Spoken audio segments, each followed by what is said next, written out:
Guys welcome back to Livia's mom channel. আর আজকে চলে এসেছি তোমাদের সাথে কিছু বই শেয়ার করতে, যেগুলো হচ্ছে তোমরা আস্তে আস্তে বাচ্চাদের সাথে ইন্ট্রোডিউস করাতে পারো। তো ফার্স্টেই দেখো এই বোর্ড বুকগুলো, যেগুলোর এই রকম সিরিজ থাকে। আমি সবগুলো কিনিনি, আমি শুধু এই ভেজিটেবল, বার্ড, অ্যালফাবেট এই কটাই কিনেছিলাম।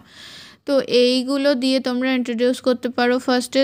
আর এছাড়াও এই যে একের মধ্যে সব বা এরকম অল ইন ওয়ান কিছু বই থাকে, যেগুলোর ভেতরে সব রকম থাকে, বাংলা, ইংলিশ, তারপরে নাম্বার সব থাকে, ওইগুলো তোমরা নিতে পারো। আর এই টাইপের কিছু বই যেগুলোতে আইডেন্টিফাই করা যায়, নাম লেখা থাকে, সেই বইগুলোও ফার্স্টে তোমরা বাচ্চাদেরকে দিতে পারো। আমি তো লিভিয়াকে ফার্স্টে এরকম টাইপের বইগুলোই দিয়েছিলাম। আরও প্রচুর বই দিয়েছিলাম যেগুলো ও ছিঁড়েও ফেলেছিল, তো সেটা নিয়ে ভাবলে কিন্তু চলবে না, বই কিন্তু ওদেরকে দিতেই হবে।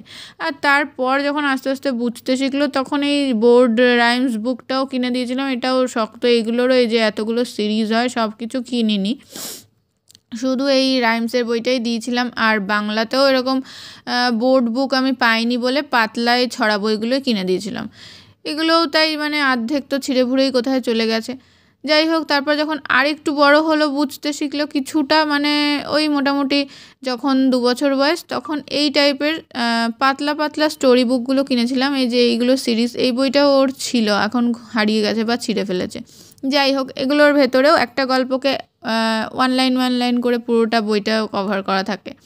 আর এই যে এই পাতলা ছোট বইগুলোতে এই স্টোরিগুলো থাকে, অল্প অল্প ছোট ছোট মোরাল দেওয়া থাকে। এগুলোরও বেশ ছবি দিয়ে দেওয়া থাকে, তো পড়ে পড়ে শোনালে ওরা কিন্তু ইন্টারেস্ট পায়। তারপর ধরো এই টাইপের বই, যেটার এই যে এতগুলো সিরিজ আছে, এগুলো অ্যানিম্যালস নিয়ে, তো অ্যানিম্যালের ছবিটা দেওয়া থাকে, আর সাথে অ্যানিম্যালের একটা একটা করে পেজের মধ্যে দেওয়া থাকে ওর সম্বন্ধে যা যা লেখার। আর লাস্ট দিকে কিছু গেম থাকে, মাইন্ড গেম থাকে, কিছু আঁকার জিনিসপত্র থাকে। তো এরকম ওর কিন্তু এরকম একটা ফায়ার ফাইটারের বইও আছে, যেগুলো হচ্ছে আমাদের হেল্পিং হ্যান্ড আর কি, সেইগুলো। ডক্টরের বইটাও আছে, এখন খুঁজে পাচ্ছি না। তো এখানেও দেখো ফায়ারম্যানরা কী কী করে সেই সব সম্বন্ধে সব দেওয়া থাকে। আর এগুলো শুনলে কিন্তু ওদের মাথায় এগুলো থাকে বেশ, এগুলো কাজে লাগে। আর এই যে তারপর আস্তে আস্তে এই স্টোরি বুকগুলো ওকে কিনে দিয়েছিলাম, আর এগুলো আমি ওকে পড়ে পড়ে কিন্তু শোনাই। তোমরাও কিন্তু বাচ্চাদেরকে সবসময় স্টোরি পড়ে পড়ে শোনাবে। তোমাদের মনে হতে পারে যে এইটুকু ছোট বাচ্চাকে স্টোরি পড়ে কী শোনাবো, ও তো কিছুই বোঝে না, কিন্তু তোমাদের ধারণাটা ভুল। ওরা যা শোনে সব কিন্তু ওরা বুঝতে পারে, এক্সপ্রেস না করতে পারলেও ওরা ছোট থেকেই সব কিছু যা শোনে কানে সবটাই বুঝতে পারে। তো আস্তে আস্তে যখন লিভিয়া একটু বড় হলো, মোটামুটি 2.5 বছর কাছাকাছি, তখন আমি এই বড় বড় স্টোরি বুকগুলো কিনতে শুরু করলাম, যেগুলোর মধ্যে খুব লেন্দি গল্পগুলো আছে। তো ওকে তো আমি এমনি এগুলো নিজে থেকে বলে বলেও শোনাই অনেক সময়, তাছাড়াও যখন ও এই বইগুলোর জন্য বায়না করে তখন এগুলো কিনে দিই। আর রিসেন্টলি হচ্ছে এই বই দুটো লিভিয়াকে আমি শোনাচ্ছি, এগুলো রিসেন্ট শুনছে। তো তারপরে চলে এলাম রাইটিংয়ের দিকটাতে। রাইটিংয়ে তোমরা প্যাটার্ন রাইটিং বইগুলো দিয়ে শুরু করতে পারো। সবার ফার্স্টে তো গ্রিপিংটা তোমাদেরকে ওদের আনতে হবে। গ্রিপিংয়ের জন্য দেখো, আমি লিভিয়ার ক্ষেত্রে কিন্তু কিছুই সত্যি কথা বলতে করিনি। ওর গ্রিপিং প্রথম থেকেই খুব ভালো ছিল, কারণ ও ছোটো থেকেই পেন্সিল রং ফং ঘাটাঘাটি করে ওর গ্রিপিং চলে এসেছিলো। আর এই দিশার এই বইটা আমি ওকে প্র্যাকটিস করেছিলাম, এটা ফার্স্ট দিকে করিয়েছিলাম, আর ফার্স্টে যে বইটা দেখালাম তারপরে ওটা দিয়েছিলাম। যাই হোক, এটাতে কিন্তু অনেক ধরনের স্টিকারও দেওয়া থাকে, তারপর নানা রকম ইন্টারেস্টিং জিনিসপত্র থাকে, যেগুলোতে ওরা ইন্টারেস্ট পায়। আর শেপস, নানা রকম এই যে ছাপ দিয়ে পেন্টিং, এগুলোও থাকে।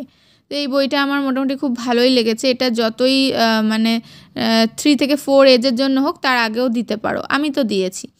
আর এই যে লাইন অ্যান্ড কার্ভসের আরেকটা বই দেখো, আমি ওকে প্রচুর এই ধরনের বইগুলো কিনে দিই। ও যত শেষ করবে করুক, অসুবিধা নেই, বা শুধু যদি দাগায়ও সমস্যা নেই। আর ও কিন্তু পেন্সিল দিয়েই প্রথম থেকে গ্রিপিং পেয়েছে বলে আমি পেন্সিলটা দিয়েই ওকে করিয়েছি। যেমন স্কুলে ক্রেয়ন দিয়ে করায়, আর বাচ্চাদেরকে ফার্স্টে একটু ক্রেয়ন দিলে যাদের গ্রিপিং প্রবলেম আছে গ্রিপিংটা চলে আসে। কিন্তু লিভিয়ার গ্রিপিংটা ছোটো থেকেই মোটামুটি ছিল ঠিকঠাক, তাই জন্য পেন্সিলেই বাড়িতেও করে সব কিছু। আর এই দেখো মন মর্জি মতো দাগাদাগি করেছে।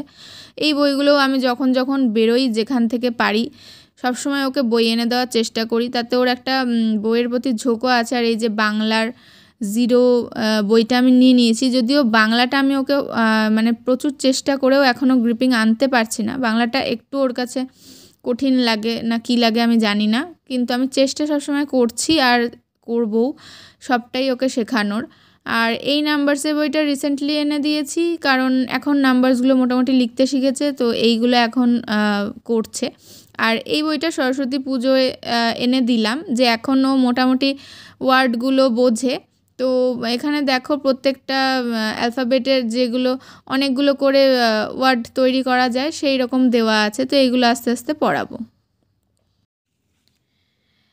তো আজকের ভিডিওটা আমি এখানেই শেষ করছি। নেক্সট পার্টে আমি আরও কিছু রাইটিং স্কিল নিয়ে বলবো আর গ্রিপিং নিয়েও বলে দেব তোমাদেরকে। যারা জানতে চাও মাঝে মধ্যেই অনেকেই আছে আমাকে জিজ্ঞাসা করো পার্সোনাল মেসেজে, সবাইকে আলাদা আলাদা করে রিপ্লাই দেওয়ার সময় হয়ে ওঠে না বলেই ভিডিওগুলো বানানো। তো তোমরা কমেন্টে জানিও তোমাদের কতটা উপকার হলো। আর অবশ্যই বাচ্চাদেরকে অনেক অনেক বই কিনে দেবে, ওরা নষ্ট করুক ছিড়ুক যা খুশি করুক, বই অবশ্যই কিনে দেবে। আর গল্প সবাই অল্প অল্প করে পড়ে শোনানোর চেষ্টা করবে বাচ্চাদেরকে। তো আজকের ভিডিওটা এখানেই শেষ করছি, টাটা।